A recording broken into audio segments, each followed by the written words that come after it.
Pues volvemos a la palabra de Dios en el nombre del Padre, del Hijo y del Espíritu Santo. Amén. Seguimos en el segundo libro de Reyes y hacemos la oración al Espíritu Santo. Espíritu Santo, ilumina nuestro entendimiento para que al leer o estudiar la Sagrada Escritura sintamos la presencia de Dios Padre que se manifiesta a través de tu palabra. Abre nuestro corazón para darnos cuenta del querer de Dios y la manera de hacerlo realidad en nuestras acciones de cada día. Intrúyenos en tus sendas para que, teniendo en cuenta tu palabra, seamos dignos de tu presencia en el mundo. Amén.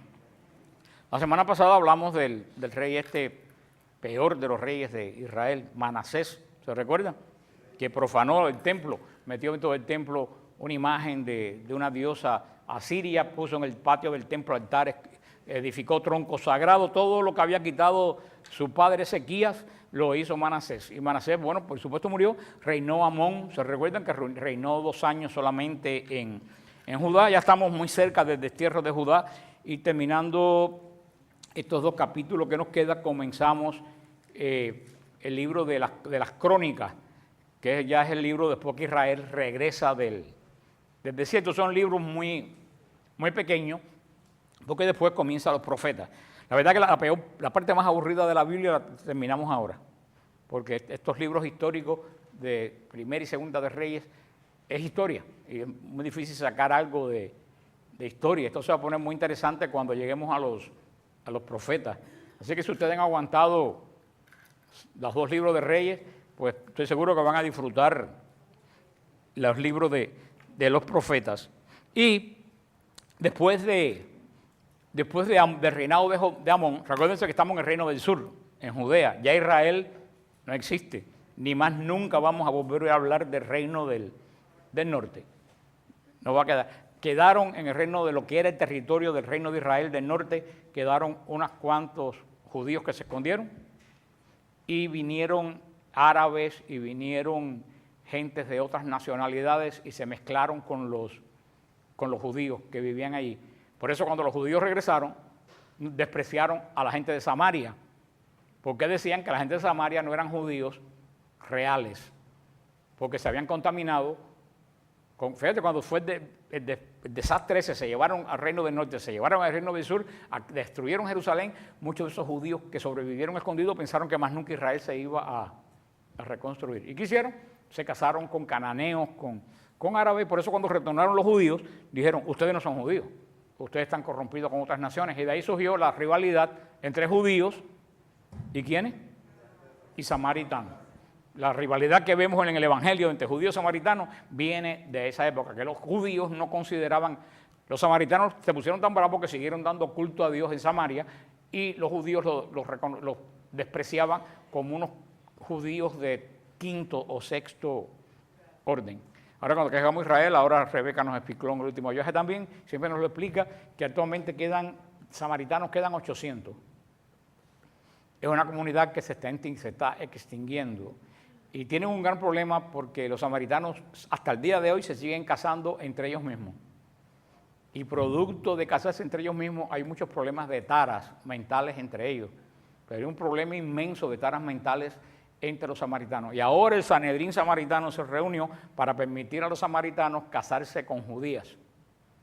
A ver porque si se siguen casando entre ellos, son 800, dentro de poco lo que queda del pueblo samaritano va a desaparecer de la faz de la tierra. Los samaritanos habitan en Siquén, donde está el pozo de Jacob, que íbamos a ir el año pasado y no pudimos ir. Vamos a ver si este año pues podemos ir. Y ya vimos a Manasés, vimos a Amón. Amón, aparte que nada más que tiene 6 versículos en la Biblia, Amón fue tan malo como Manasés. La maldad de Amón condujo a que se efectuara una revolución en Israel. No solamente ahora vivimos en tiempos peligrosos, desde la antigüedad siempre se ha vivido en tiempos peligrosos. El tema del capítulo 22 y el capítulo 23 es el buen reinado del rey Josías. Gracias a Dios tenemos un buen rey. ¿El qué rey? Josías. Josías empezó a reinar cuando tenía 8 años, que fue cuando mataron a Amón. 8 años tenía Josías y reinó por 31 años. Así que ya sabemos que murió ¿de cuánto? De 39. Reinó 31 años, comenzó a reinar a los 8 años. Y fue uno de los mejores reyes que han reinado después de Salomón.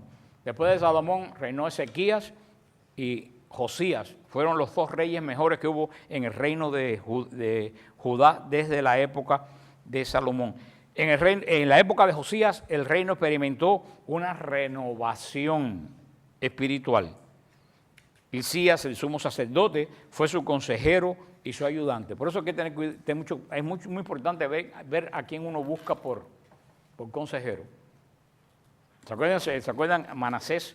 ¿Quién fue la consejera de Manasés? La madre, que definitivamente vimos que era una mujer impía. Vimos que fue un desastre Manasés. Por eso va a haber que investigar la madre de los presidentes. O por lo menos quién aconseja a los presidentes. Si lo hacen se van a llevar un susto. Vamos al capítulo 22 en el nombre del Padre, del Hijo y del Espíritu Santo. Amén. Josías tenía 8 años cuando comenzó a reinar y reinó 31 años en Jerusalén. Su madre se llamaba Yedidá, hija de Adaías de Boscat. Hizo lo recto a los ojos del Señor y siguió en todos los caminos de David su padre, sin desviarse a la derecha ni a la izquierda. También la forma de hablar hebrea, cuando dicen, no, los hermanos de Jesús son hijos de la Virgen María.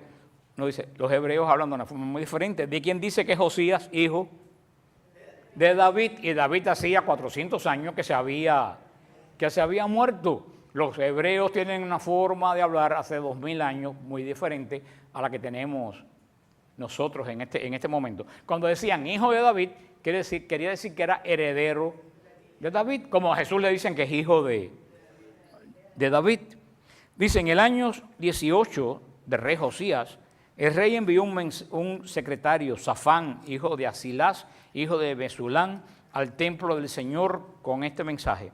Ve al sumo sacerdote Hilcías y que pese el dinero recogido entre el pueblo por los guardianes del umbral depositado en el templo del Señor, que se entregue en manos de los capataces que están a cargo del templo del Señor y que esto lo destinen al pago de los que trabajan en restaurar el templo del Señor, carpinteros, constructores y albañiles, y para la compra de madera y piedras de cantería para la restauración del edificio.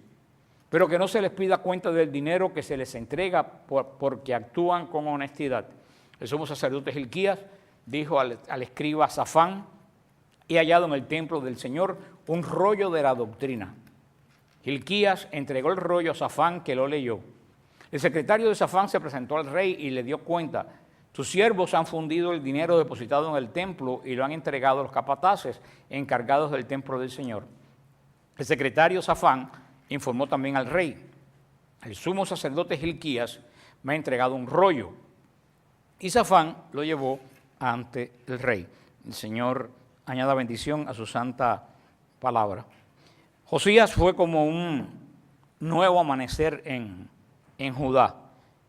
Y la luz de Josías brilló mucho más por toda la iniquidad que lo había precedido. Recuérdense el estado en que estaba el templo. El templo estaba convertido en un templo pagano. El templo estaba extremadamente deteriorado. Y por lo que vemos que se encuentra en un rollo de la ley, nadie en Israel ya conocía a la ley. Porque recuérdense que yo se los dije el otro día, en este momento no existían sinagogas. Se recuerdan que yo les dije que la sinagoga va a surgir en el destierro. Pero eso en ese momento, el que tenía el control de la ley era el templo. Los que querían estudiar tenían que ir a estudiar al templo. Y el templo controlaba y era el que tenía los rollos de la ley. Por eso al templo caer en desuso y convertirse en lugar pagano, pues la ley se perdió. Y las nuevas generaciones se olvidaron de la ley. Estaba más o menos como estamos nosotros ahora. De verdad que no hay mucho cambio. Y de verdaderamente Josías va a ser una verdadera renovación espiritual, empezando por una experiencia personal de él. Y va a hacer una renovación espiritual en Israel diferente, porque no va a ser una renovación espiritual de masas, va a ser una renovación espiritual de cada una de las personas. Yo siempre he dicho a ustedes que el Señor no trabaja con masas. La masa cualquiera le puede dar forma. Y hoy gritan Hosanna y a los 3 días gritan crucifícanle. Y las cosas siguen hoy en día exactamente igual el Señor trabaja con personas. Y la característica del reinado de Josías es que va a insistir en la renovación personal, en la renovación individual. ¿Cómo comienza esa renovación individual? Por cada uno estudiando la ley. La ley, pero bajo la custodia del templo, porque cada cual en Israel no podía interpretar la ley como le daba la gana. Porque si cada cual hubiera interpretado la ley como le hubiera la gana, hubieran habido 500 templos en Jerusalén. ¿Y cuántos tenían que haber? Uno. Josías empezó por las más altas instancias del gobierno en esta renovación espiritual, porque él sabía que si una nación hay que renovarla, hay que empezar por el gobierno de la nación. Después, vamos a ver, el pueblo fue convencido de su pecado. Primero el rey se renovó él, después renovó el gobierno y después le convenció al pueblo que el pueblo estaba en pecado al adorar dioses falsos. Y después que hizo todo eso, tú sabes lo último que hizo, erradicó la idolatría en el cuarto lugar. Él fue inteligente. Él no empezó erradicando la idolatría, porque tú no puedes empezar a quitar a la gente lo que tienen si tú antes no le das algo. ¿Qué fue lo que pasó en el concilio? ¿Qué pasó después del concilio? Quitaron todo y no le dieron nada a la gente. Quitaron todos los signos y nos dejaron pelados en la iglesia. Él empezó al revés. ¿Empezó por dónde? Por arriba. Empezó por él, que era el rey. Después renovó el gobierno. Después que renovó el gobierno, que son los que tenían que controlar al pueblo, convenció al pueblo de que habían pecado. Y después que convenció al pueblo de que habían pecado, destruyó los ídolos. Yo creo que este sería un buen programa de gobierno hoy en día para cualquier país. Porque estamos tan llenos de ídolos como en la época de Josías. ¿Cuántos ídolos tenemos en nuestros países que tenemos que derribar? Ahora, el rey Josías, si ustedes se acuerdan, el reino del norte ya había sido llevado al cautiverio mientras en el reinado del abuelo de Josías, en el reinado de Ezequías. Después, Manasés y Amón, malísimos reyes. Hasta el segundo nombre, ¿cómo se llamaba el segundo rey? Les dije ahora mismo. Ezequías y el otro Manasés y el otro. Amón tenía un nombre de un dios egipcio. Imagínate tú, un rey de Israel con un nombre de un dios egipcio. Durante estos reinados actuaron los profetas Nahum, Habacuc, Sofonías y Jeremías. Son los profetas que van a actuar durante estos dos reinados anteriores. Se lo digo otra vez. Nahum, Habacuc, Sofonías y Jeremías. ¿Ustedes no oyeron la lectura del domingo pasado? ¿Qué decía yo creo que nadie se acuerda de lo que le decía la lectura. ¿De qué hablaba la primera lectura? Ajá, yo lo sabía. Hablaba de Jeremías. Hablaron de cómo a Jeremías, por predicar, lo metieron en una cisterna y después lo volvieron a sacar. Hermano, hay que prestar más atención a la palabra de Dios. Si ustedes no prestan atención a la palabra de Dios, ¿qué se puede esperar de los demás? Es que oímos la palabra de Dios como si fuera música.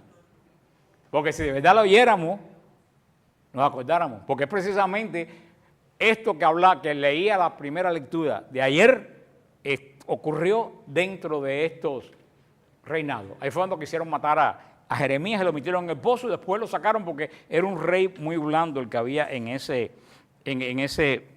momento.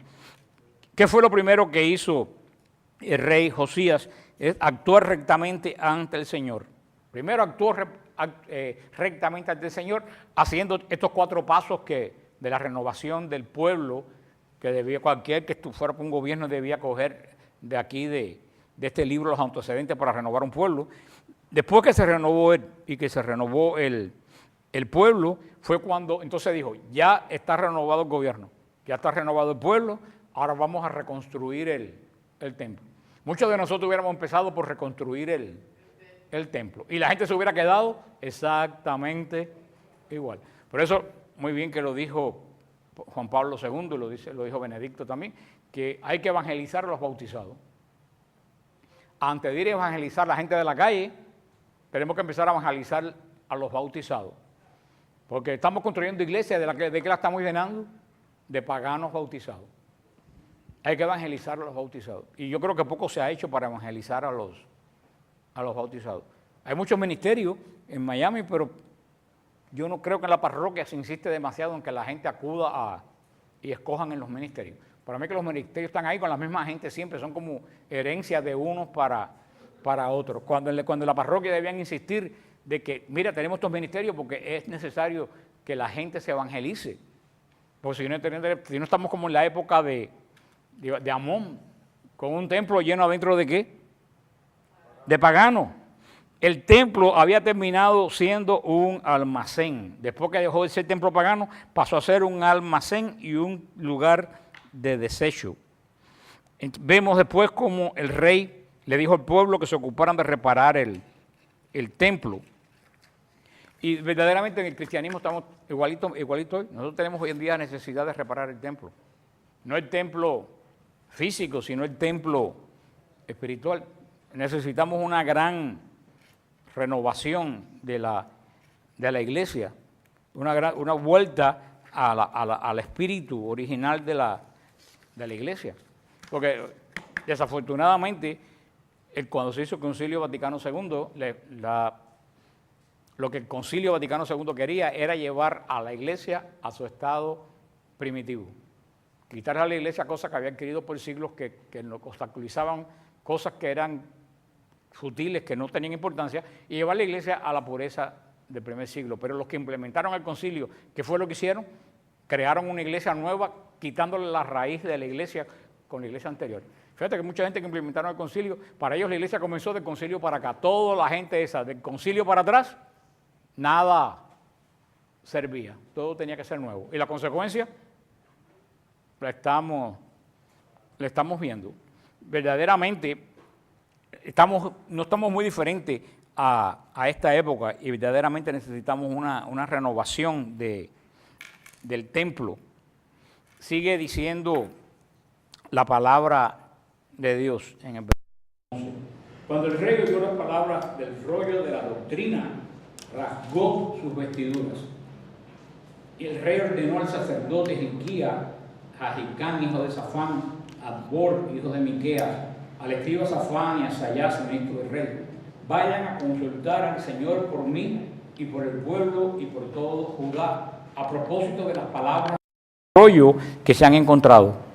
Pues ha debido de encenderse la ira del Señor contra nosotros, porque nuestros padres no obedecieron las palabras de este rollo, haciendo lo que está escrito por nosotros. Mira tú qué interesante. Josías encontró el rollo de la ley y dice que se horrorizó y se rasgó las vestiduras. Cuando un judío se rasga las vestiduras es que está delante de una gran ofensa a Dios. ¿Por qué? Porque Josías se rasgó las vestiduras y se horrorizó cuando leyó la ley. ¿Por qué ustedes creen que lo hizo? Porque se dio cuenta que todo lo que habían hecho era una abominación. Estaba mal, dijo, pero mira cómo nos va a ir mal si estamos haciendo todo lo contrario a lo que Dios ha pedido. Por eso es que dice, tanto nuestros padres tienen la responsabilidad que nunca nos enseñaron esto. Y eso es la gran responsabilidad que tienen los padres. Muchos padres cuando los hijos están en problemas dicen, ¿a quién rayos salió este muchacho? Y yo le digo, salió a ti. ¿Salió a ti? Los hijos son lo que nosotros hacemos de ellos. Puede ser que uno se jorobe por alguna razón, por algún motivo, pero aunque un hijo se jorobe por algún motivo, si tiene buena base, siempre termina regresando. Lo que muchas veces estamos como el padre de Josías, no nos ocupamos de la vida espiritual de los hijos de nosotros. Nos ocupamos de darle tabletas, de darle televisión, de darle cable, pero de la vida espiritual, cero. Creen que yendo al catecismo ya resolvieron. El catecismo no da vida espiritual, el catecismo da conocimiento. Si un niño se limita al catecismo, olvídate. Y si se limita al catecismo y jamás volver otra vez a la iglesia hasta el día que se case, menos todavía. La espiritualidad de un niño se comienza en la casa. Y si los padres no tienen nada que ofrecer, que ese niño va a aprender. Después que renovaron la palabra de Dios y que se encontraron la palabra, que la palabra era una norma de vida. La palabra en Israel, como la palabra en el Evangelio para nosotros, no era palabra hueca, era una norma de vida, porque la palabra de Dios es lo único que tenemos como guía para una vida de bendición. Por eso hoy en día te digo que estamos más o menos como en esa época. La mayoría de la gente desconoce la palabra de Dios. Imagínate la escena, el rey Josías estaba escuchando por primera vez la palabra de Dios. Después, el cuarto paso que le dije fue una renovación hacia el arrepentimiento. La palabra de Dios trajo este arrepentimiento. Ya tenían conciencia de pecado, ahora se arrepintieron de lo que habían hecho. El rey se rasgó la ropa y dijo, ¿por qué? ¿Por qué esta palabra de Dios no me la dijeron antes? Y el rey estaba asustado al darse cuenta de que sobre él y sobre su familia iba a caer el juicio de Dios, porque era responsable del estado de la nación. Y vamos a ver cómo sigue diciendo la palabra de Dios. Nos quedamos en el 14. El sacerdote Hilquías, Ahicam, Acbor, Safán y Asayas fueron donde la profetisa Juldá, mujer de Salún, hijo de Tikvá, hijo de Jarnás, encargado del vestuario. Vivían en Jerusalén, en el barrio nuevo. Ellos le hablaron y ella respondió, así habla el Señor, Dios de Israel. Digan al hombre que los ha enviado a mí, así habla el Señor. Voy a traer el desastre sobre este lugar y sus habitantes. Todo lo dicho en el rollo que ha leído el rey de Judá. Porque ellos me han abandonado y han quemado incienso a otros dioses, irritándome con todos los ídolos que se han hecho. Arde mi ira contra este lugar y no se apagará. Digan al rey de Judá que los envió a consultar a Yahvé. Así dice el Señor, Dios de Israel. Ya que al escuchar mis palabras contra este lugar y sus habitantes, que se volverán espanto y maldición, tu corazón se ha conmovido y te has humillado ante el Señor. Has rasgado tu vestidura y has llorado ante mí. Yo a mi vez he escuchado oráculo del Señor. Por eso te reuniré con tus antepasados y serás enterrado en paz en tu sepulcro. Tus ojos no verán todo el desastre que yo acarrearé sobre este lugar. Ellos llevaron la respuesta al rey. O sea, hablamos lo que siempre estamos diciendo. Aquí habla de desastres que van a caer sobre el pueblo. Pero no son desastres que le manda Dios. Son desastres que ellos mismos se han buscado. ¿Se acuerdan? Dios le dijo a Israel, mientras tú camines en mi presencia, yo te cubro. Cuando tú te vas debajo de mí, todo lo que yo estoy cubriendo, no va a haber quien lo cubre y va a caer sobre ti. Lo que entonces, esto no es que Dios castigue a Israel, es que esta gente abandonaron a Israel y todo lo que abandona a Dios tiene consecuencias. Hay uno que se me olvidó hace muchos años, y las personas que están en el grupo hace tiempo, no voy a decir el nombre, pero se pueden acordar, había un hermano que tuvo una conversión tremenda y fue a Lourdes y tuvo una conversión tremenda y cogió cáncer en el hígado. Entonces, pues nadie entendía por qué tenía cáncer en el hígado, si era un hombre que se había vuelto a Dios. Y hasta que un día la esposa me dijo, mira, Fran, ese obvio Dios, pero tuvo más de 30 años de vida de alcohólico. Hermano, lo que tú haces cobra consecuencias. El Señor le dio tiempo a hacer una tremenda conversión, pero ¿qué sufrió la consecuencia de él? De toda una vida destruyendo su cuerpo. Eso fue lo que le pasó a Israel. El Señor va a cubrir a este rey porque fue bueno, pero ya Israel se había tanto abandonado de Dios que ya esa generación, como en el desierto, no tenía arreglo. ¿Qué pasó en el desierto? Todo Israel se perdió hasta que las generaciones que salieron de Egipto se murieron. Y una nueva generación entró en la tierra prometida. Ahora Israel va a ser llevado a Babilonia, hasta que toda esa generación que nunca le enseñaron la ley, que tuvieron tan malos resultados para la nación de Israel, todas esas personas hasta que ya murieran de vieja. Cuando todas esas generaciones murieron de viejo, una nueva generación creada en el exilio, conociendo la palabra de Dios, va a regresar a la tierra prometida a construir el Israel que hasta el momento de Cristo nosotros vamos a conocer. Ya dice el capítulo 23, ya estamos terminando, dice 23, el rey envió una orden a todos los ancianos de Judá y de Jerusalén y se reunieron en asamblea ante él. El rey subió al templo del Señor con todos los hombres de Judá y todos los habitantes de Jerusalén, los sacerdotes, los profetas y todo el pueblo, desde los más jóvenes a los más ancianos.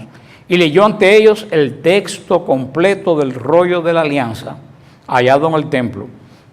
El rey se situó en pie junto a la columna y celebró el rito de la alianza ante el Señor, que ellos deberían seguir a Yahvé y guardar sus mandamientos, sus testimonios, sus preceptos, con todo el corazón y con todo el alma, y cumplir los términos de esta alianza tal como estaban en ese rollo.